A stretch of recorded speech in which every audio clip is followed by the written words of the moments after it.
They say there is no silence deeper than the silence of a lighthouse after the keeper has gone. It is a silence made of wind, of crashing waves, and of a mechanical rotation that never stops watching.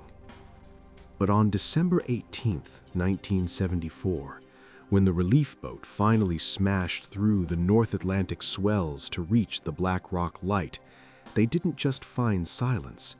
They found a table set for dinner, a chair overturned, and a logbook entry written by a dead man. Welcome to the edge of the world. The location is the Outer Hebrides, a jagged scar of rock off the northwest coast of Scotland. It is a place where the weather is not just a backdrop, but a living, breathing antagonist.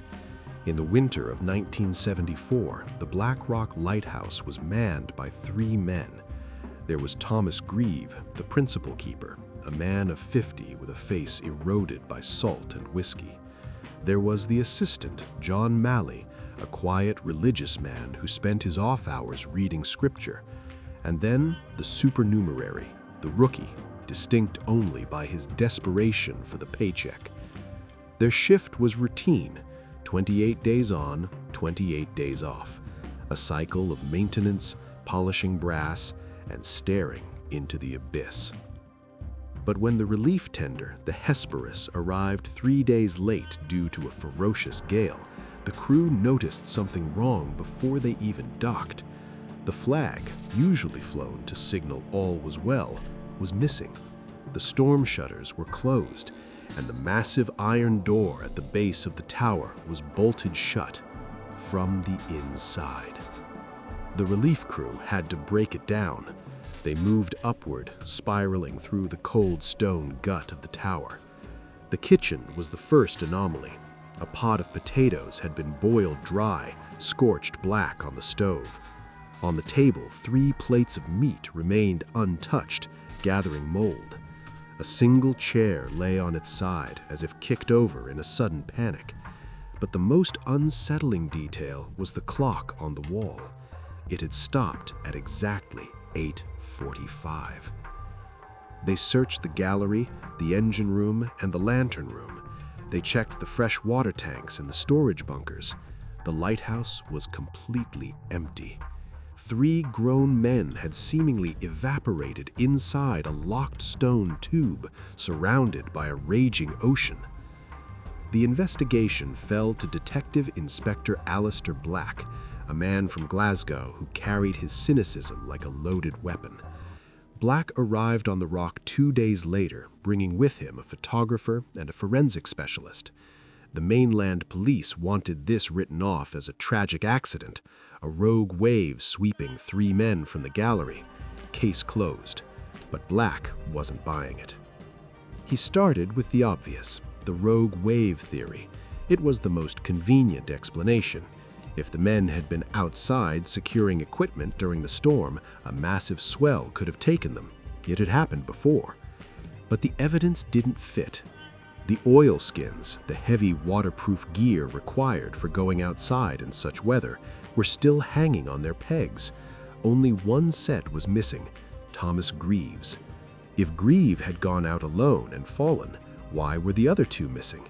And if all 3 went out to save him, why did they go into a hurricane in their shirt sleeves? Then there was the issue of the door. It was bolted from the inside. If they were all outside, who locked the door? Black turned his attention to the logbook. The final entries were bizarre, written in Grieve's heavy, erratic hand. December 12th, severe gale, sea rising. Malley has been crying for hours. He prays for silence. Black checked the meteorological reports for the 12th. The meteor station on the mainland, only 20 miles away, recorded clear skies and calm seas. There was no gale on the 12th. The entry for December 13th was even stranger. Storm continues, wind tearing the sky apart. The rookie is gone. We cannot find him. And the final entry, dated December 14th, the day the light reportedly failed, it was just one sentence. Storm ended. Sea calm, God is over all. The handwriting in the final entry was different.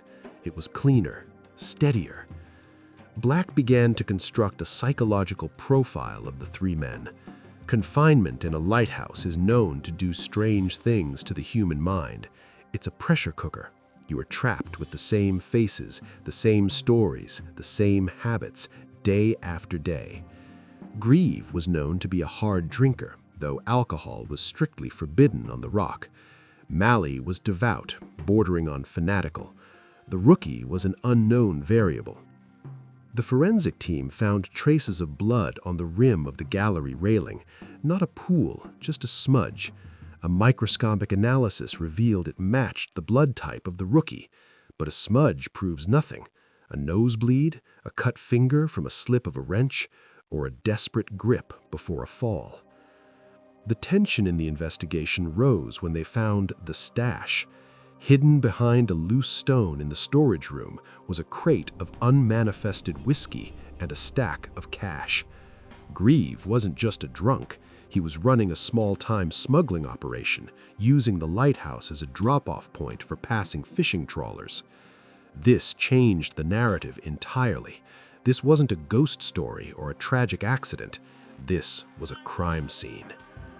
Black theorized a dispute. The Rookie finds out about the smuggling. He threatens to report Grieve. Grieve, drunk and paranoid, snaps. He kills the Rookie. Mally, the religious witness, is horrified. Grieve forces Mally to help him dispose of the body, then kills Mally to silence him. But then who kills Grieve, and how does Grieve vanish from a locked door? The locked room aspect of the mystery was the wall Black couldn't climb. The heavy iron door at the base of the tower was secured with a deadbolt that could only be thrown from the inside. There was no other way out. The windows were sealed bars. The lantern room glass was intact. If Grieve was the last man standing and he jumped into the sea to end it all, the door would be unlocked. If he was murdered by an intruder, the intruder would have to leave, leaving the door unlocked. The only way the door could be bolted from the inside is if someone was still inside. Black ordered the lighthouse torn apart. They lifted floorboards, they drained the water tanks, they even checked the ventilation shafts. Nothing. It was late on the third night of the investigation when Black sat in the lantern room, watching the great Fresnel lens rotate. The beam cut through the dark, a rhythmic flash every 15 seconds.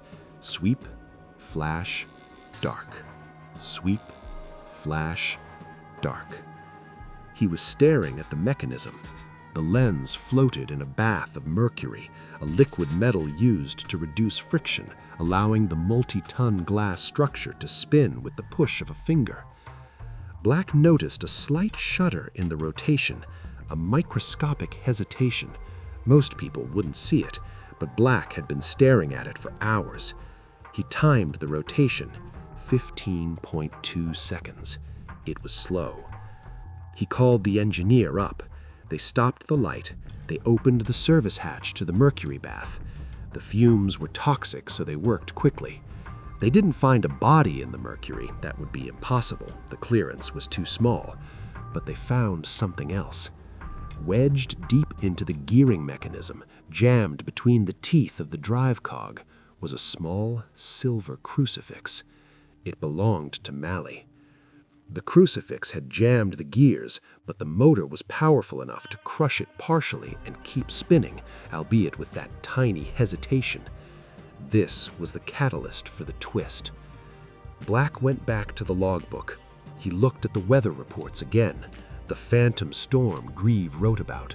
Why lie about a storm, unless the storm wasn't outside?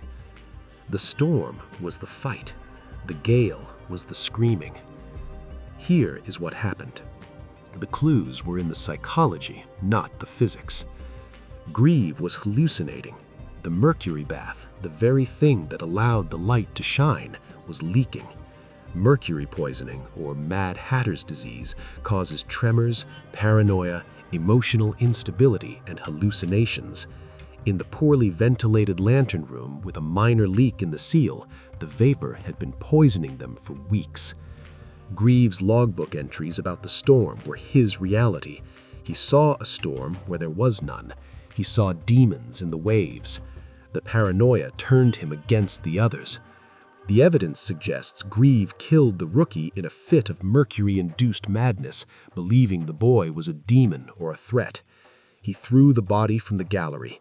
Mally, already fragile and now poisoned himself, retreated into religious hysteria. He tried to stop the eye of the devil, the light itself. He threw his crucifix into the gears to stop the rotation, to stop the watching eye. Grieve, seeing the light falter, attacked Mally. Mally went over the rail. Now, Grieve is alone. The madness is no longer a guest in his mind. It has become the host. Alone in the deafening silence of the stalled machinery, Grieve's world narrowed to the size of the lantern room.